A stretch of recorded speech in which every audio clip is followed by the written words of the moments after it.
સુરતના સાયબર માફિયાઓ હવે કાયદાના રક્ષકોને પણ નિશાન બનાવી રહ્યા છે। સુરતના જાણીતા અને સરકારી વકીલ એવા નયન સુખડવાલાનું ઓરિજિનલ ફેસબુક અકાઉન્ટ હેકર્સ દ્વારા હેક કરાયોની ઘટના સામે આવી છે।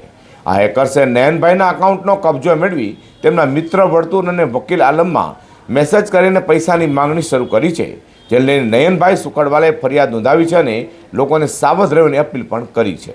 સુરતના મુખ્ય સરકારી વકીલ નયન સુખડવાલાનું ફેસબુક આઈડી હેક કર્યા બાદ હેકર્સ તેમના કોન્ટેક્ટ લિસ્ટમાં રહેલા મિત્રો અને સગા સંબંધીઓને ટાર્ગેટ કરી રહ્યા છે। આ હેકર્સ મેસેજિંગ દ્વારા ખૂબ જ જરૂરિયાત છે અથવા ઇમરજન્સી છે તેવા બહાના હેઠળ ઓનલાઈન પૈસા ટ્રાન્સફર કરવાની માંગણી કરી રહ્યા છે। ઘણા મિત્રોને વકીલના નામે મેસેજ આવતા તેઓ પણ આશ્ચર્યમાં મુકાયા હતા। પોતાનું અકાઉન્ટ હેક થયું હોવાની જાણ થતાં નયન સુખડવાલાએ અન્ય માધ્યમો દ્વારા તાત્કાલિક સ્પષ્ટતા કરી છે। તેમણે જણાવ્યું હતું કે આથી મારા તમામ મિત્રોને જણાવવાનું કે કોઈ અજાણી વ્યક્તિએ મારું ફેસબુક આઈડી હેક કર્યું છે। તે વ્યક્તિ મારા અકાઉન્ટનો ઉપયોગ કરીને ઘણા લોકોને મેસેજ કરી પૈસાની માંગણી કરી રહી છે। તેથી તમામ મિત્રોને વિનંતી છે કે કોઈ પણ આ ગુનેગારોની ચુંગાલમાં ફસાય નહીં। મહેરબાની કરીને કોઈને પણ પૈસા આપવા નહીં કે નાણાકીય વ્યવહાર કરવો નહીં। આથી તમામ મિત્રોને વિનંતી છે કે કોઈક અજાણી વ્યક્તિએ ફેસબુક ઉપર મારું ફેક આઈડી બનાવ્યું છે, લોકોને ફ્રેન્ડ રિક્વેસ્ટ મોકલી રહ્યા છે।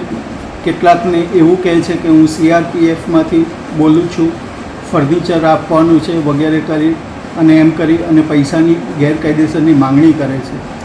આથી તમામ મિત્રોને જણાવવાનું કે મારા નામથી કોઈ ફેસબુક ફ્રેન્ડની રિક્વેસ્ટ આવે તો સ્વીકારશો નહીં અને એવા કોઈ પણ પૈસા કોઈ પણ વ્યક્તિને મોકલશો નહીં। મને એવા કોઈ પૈસાની જરૂર નથી કે કોઈ ફર્નિચર વેચવાનું નથી, જેથી કોઈ પણ મિત્રો આવા ગુનેગારોની ચુંગાલમાં નહીં આવે એટલા હેતુસર આપને વિનંતી છે કે કોઈએ પણ મારી ફેસબુક ફ્રેન્ડ રિક્વેસ્ટ સ્વીકારવી નહીં, કારણ કે એ ફેક છે અને કોઈએ પણ કોઈ જાતનો પૈસાનો વ્યવહાર કરવો નહીં।